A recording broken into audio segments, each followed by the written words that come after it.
আজকে তোমরা আমার সাথে বৃহস্পতিবার দিনের সকাল 6:45 থেকে 9টার মধ্যে আমি কী কী কাজ করলাম এবং ফিরে এসে কী কী কাজ করলাম সেটা শেয়ার করব।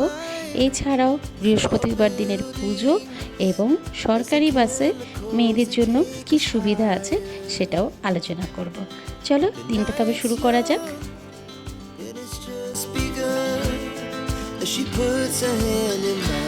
আজ সকালটা শুরু হয়েছে 6:45 নাগাদ। ঘুম থেকে উঠে সবার আগে সূর্য প্রণাম করি এবং তারপর চলে আসি বারান্দার আমার গাছগুলোর সাথে একটু কথা বলতে।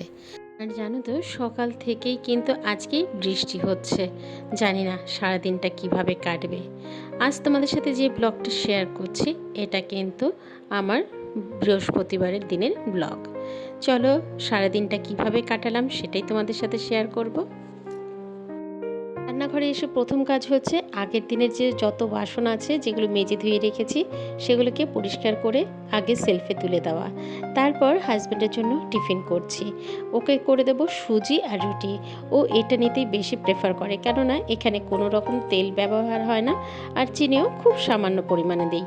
কেন তোমরা অনেকেই জানো হয়তো আমার হাজব্যান্ডের যেমন একদিকে হার্টের প্রবলেম আর একদিকে কিন্তু সুগারেরও প্রবলেম, তো সেই কারণেই এই দিকগুলো আমাকে খেয়াল রাখতে হয়। আর এরপর সবার জন্য রুটি করছি, আমি, আমার শাশুড়ি মা, ইভেন ছেলে এবং আমার হাজব্যান্ড, এরা সবাই কিন্তু সকালবেলা আমরা টিফিনে রুটিই খাই। এরপরে হাজব্যান্ডের জন্য রচা করে নিলাম। রচাটা ওকে দিয়ে এসে তারপর ওর টিফিনটাকে গুছিয়ে দেব। আসলে কি বলো তো, বাড়ি থেকে যদি খাবার খেয়ে নিয়ে যায় না, তাতে যেমন একদিকে শরীরটাও ভালো থাকে, আরেকদিকে কিন্তু পয়সাটাও সেফ হয়। কাজেই প্রথম দিকে আমি খুব একটা পারতাম না, যখন নীল ছোট ছিল এবং আমারও অফিস করতে হতো, প্রথম দিকে কিন্তু আমি অতটা করতে পারতাম না। কিন্তু যবে থেকে ওর শরীর খারাপ ধরা পড়েছে, মানে হার্টের প্রবলেমটা, তখন থেকে কিন্তু সকালের জল খাবার প্লাস দুপুরের খাবারটাও দেওয়ার চেষ্টা করি। তবে ও দুপুরে ভাতটা বেশিরভাগই ক্যান্টিনেই খেয়ে নেয়, ভাতটা আর নিয়ে যেতে চায় না। ওকে যেমন টিফিন গুছিয়ে দিলাম এবং শাশুড়ি মা কী টিফিন খাবেন, আমি কি কোনটা খাবো সবটাই গুছিয়ে সাইড করে রাখলাম। চলো এরপর হচ্ছে আমার যেগুলো খুচরো খুচরো কাজ থাকে, যেমন এই ধরো জল ধরা, বোতলের মধ্যে সমস্ত অ্যাকোয়াগার্ড থেকে বোতলগুলো ভরে নিচ্ছি। আর এই যে বোতলটা দেখছো এটা কিন্তু আমার ছেলের জন্য করে দেওয়া হয়েছে, যাতে এই 2 লিটার জলটা ও সারাদিনে কমপ্লিট করে, নাহলে না একদম জল খেতে চায় না। এটা যদি দেওয়া থাকে তবে আমি দেখতে পাবো ও সারাদিনে কতটা জল খেলো। তারপর সমস্ত বোতলগুলোই পরপর ভরে নিলাম। আমাদের মেয়েদেরকে কখনোই সংসারের কোন কাজের পরে কোন কাজ করতে হবে সেটা কিন্তু বলে দিতে হয় না। যেমন আমার ক্ষেত্রেই ধরো না, আমার হাজব্যান্ড যেই অফিসের জন্য বেরিয়ে গেল, ঘরে মোটামুটি যে কটা মোবাইলই আছে কেন সেগুলোকে আগে চার্জে বসিয়ে নিই। তারপর এই যে জলের বোতল, অ্যাকোয়াগার্ড থেকে সমস্ত বোতলে অ্যাকোয়াগার্ড থেকে জল ভরে নিলাম এবং সেই জায়গাটাকেও পরিষ্কার করে তারপর বোতলগুলো রাখলাম। আর এদিকে কিন্তু আরেকটা কাজও চলছে, যেমন ভাত হচ্ছে একদিকে, আরেকদিকে কিন্তু দুধ চাও বসিয়ে দিয়েছি। কাজেই একদিকে শুধু কাজ করছি আর একদিক বন্ধ রেখেছি তা কিন্তু নয়, এদিকেও করছি ওদিকেও করছি, নাহলে যে ঠিক সময় মতন অফিস যেতে পারবো না। তো সেই কারণেই আরও তাড়াহুড়ো করে আমাকে সকালের কাজগুলো এইভাবে ব্যালেন্স করে করতে হয়। একটা আমি গ্যাস সেভ করার উপায় অবলম্বন করে থাকি, সেটা একটু শেয়ার করি। ভাত যখনই রান্না করি, যেই একদম উতল উঠে আসবে তখন কিন্তু গ্যাসটাকে বন্ধ করে দিই এবং প্রায় 10 মিনিট পর আবার গ্যাসটাকে অন করে দিই। এই অন করার 2-3 মিনিটের মধ্যে কিন্তু আবার উতল চলে আসবে, তখনই কিন্তু বুঝে যাই আমার ভাত একদম রেডি। তখনই আমি ভাতটা পুরো বন্ধ করে মাঠটা ঝরিয়ে নিই। এইভাবে করেই কিন্তু আমি গ্যাসও সেভ করি, সাথে আমার ভাতটাও তাড়াতাড়ি হয়ে যায়। চলো এরপরে চা খেয়ে নিয়ে এলাম, তোমরা দেখতেই পেলে। তারপর এই যে আমার যে সোফাটা আছে সেটা অনেক পুরনো, সেটাকেই সুন্দর করে যতটা পারি গুছিয়ে রাখার চেষ্টা করি। কি করা যাবে, যা আছে তাকে নিয়ে তো চলতে হবে, যখন আবার যেটা হবে তখন চেঞ্জ করব। চলো মোটামুটি সোফাটাকেও গোছানো হয়ে গেছে, এবার পুরো ঘর বাড়িটাকে গুছিয়ে ঝাড় দিয়ে নেব। আর জানো তো সকালবেলা প্রতিদিনই বলতে গেলে এরকম বৃষ্টি হচ্ছে, যার ফলে জামা কাপড় তো আমার ধুতেই হয়, কেননা আমি ডেইলি জামা ডেইলি ধুয়ে ফেলি, সেটা আমার ছেলেরই হোক, হাজব্যান্ডেরই হোক আর আমারই হোক, সবটা জামা কাপড়ই আমি ধুয়ে কেচে পরিষ্কার করে ঘরে দিয়ে হলেও মেলে দিয়ে যাই। জাস্ট জলটা ঝরার অপেক্ষায় থাকে, জল যেই ঝরে যায় তারপর বিকেলবেলা এসে সমস্ত জামা কাপড় ঘর দিয়ে চারদিকে মেলে দিই। চলো আমার ঘর বাড়ি ঝাড় দেওয়া হয়ে গেছে, তারপরে এসে যত বাসন আছে সকাল থেকে যেগুলো খাওয়া হয়েছে সেগুলোকে আগে ধুয়ে তুলে নিই, তাহলে না কাজ করতে একটু সুবিধা হবে। দেওয়ার ইতিমধ্যে মাছ নিয়ে চলে এসেছে। কি কি মাছ এনেছে চলো তোমাদের সাথে শেয়ার করি। এটা হচ্ছে চিংড়ি মাছ আর ওখানে হচ্ছে সরপুঁটি মাছ।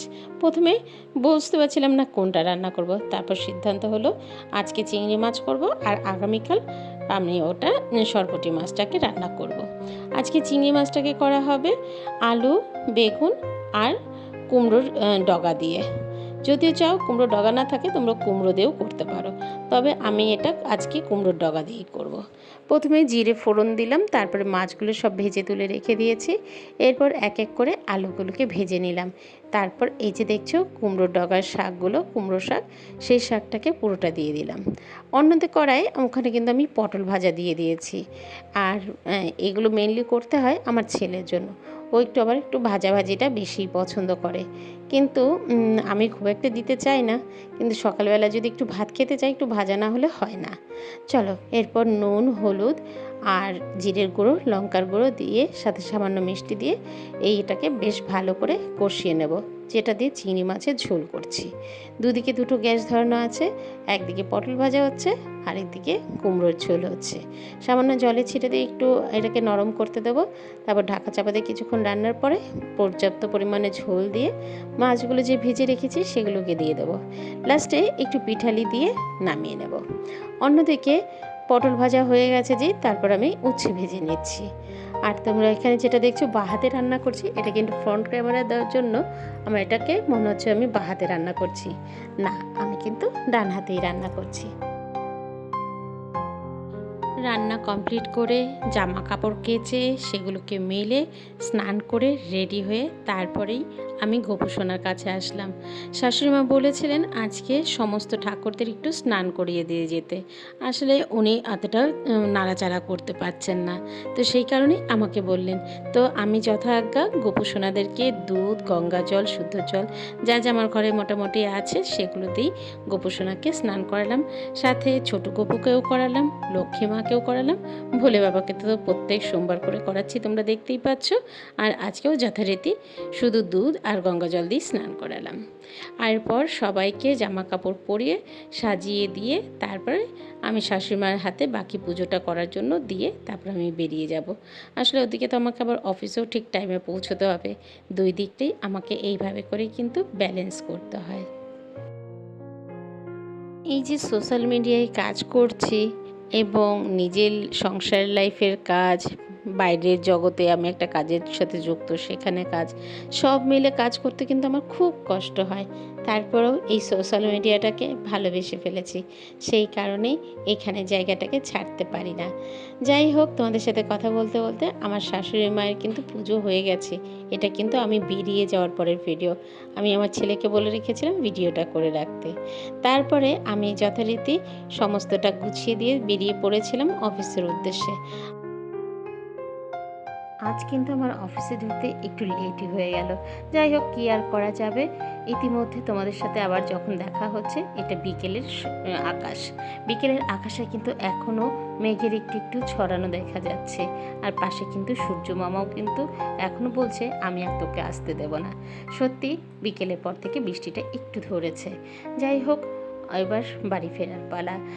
আর জানো তো, সেই জুন মাস থেকে আমি সরকারি যে বাসগুলো যেখানে মহিলাদের টিকিট ফ্রি, সেই বাসেই কিন্তু আমি যাতায়াত করছি। তাতে কিন্তু আমার একটু সুবিধাই হচ্ছে। আর সাথে শুধুমাত্র আধার কার্ড রাখলে বা প্যান কার্ড বা ভোটার কার্ড কিছু একটা রাখলেই তারা কিন্তু আর কিছু দেখতে চাইছে না, অরিজিনালটা দেখতে চাইছে। কাজেই তোমরা যখন সেই বাসে উঠবে অরিজিনালটা ক্যারি করবে। চলো, ইতিমধ্যে বাড়ি চলে এসেছি। বাড়ি এসে দেখছি শাশুড়ি মা পুজো দিচ্ছেন। দেখে কিন্তু আসনটা আজকে মনটা ভরে গেল। এত সুন্দর ফুল দিয়ে সাজানো থাকে, মনে হয় না যেন ফুলগুলো আর নামানো হোক। এরপর নিজে ফ্রেশ হলাম, ফ্রেশ হয়ে এই যে সকাল থেকে যা বাসন মোটামুটি ব্যবহার হয়েছিল সেই বাসনগুলো তুলে নিচ্ছি। আর জানো তো, এই রান্নাঘর প্রত্যেকটা মেয়েরই একটা কমফোর্টেবল জোন। এইখানটায় কিন্তু আমরা যেরকমটা চাই সেরকমটাই হয়, মানে যেটা যেখানে গুছিয়ে রাখো সেইভাবেই গুছিয়ে রাখি। আর এই যে আমার যে বাসনের সেলফটা দেখলে, এটা কিন্তু আমি অ্যামাজন থেকে কিছুদিন আগেই পারচেস করেছি। এটার ডেসক্রিপশন লিঙ্কটা আমি এখানে দিয়ে দেবো। তোমরা চাইলে, তোমাদের যদি প্রয়োজন হয়, তোমরা এখান থেকে পারচেস করতে পারো। আর এরপর এই যে বাসনের যে ঝুড়িটা দেখছো, এটা আমি মিশো থেকে প্রায় 3-4 বছর আগে পারচেস করেছিলাম। এটাও আমার বেশ উপকারী একটা জিনিস। আসলে সংসারের জন্য কখন কোন জায়গাটায় কী জিনিস ব্যবহার করতে হবে আমরা মেয়েরাই কিন্তু সেটা ঠিক করতে পারি। যাই হোক, এই সন্ধ্যার পরে আমার রান্নাঘরটা এখন এই রকম সিচুয়েশন। যাই হোক, অনেকটা বড় হয়ে গেল, তোমাদের সাথে গল্প করতে গেলে শেষই করতে ইচ্ছে হয় না। যাই হোক, এখন আসছি, আবার তোমাদের সাথে নতুন কোনো বিষয় নিয়ে গল্প হবে।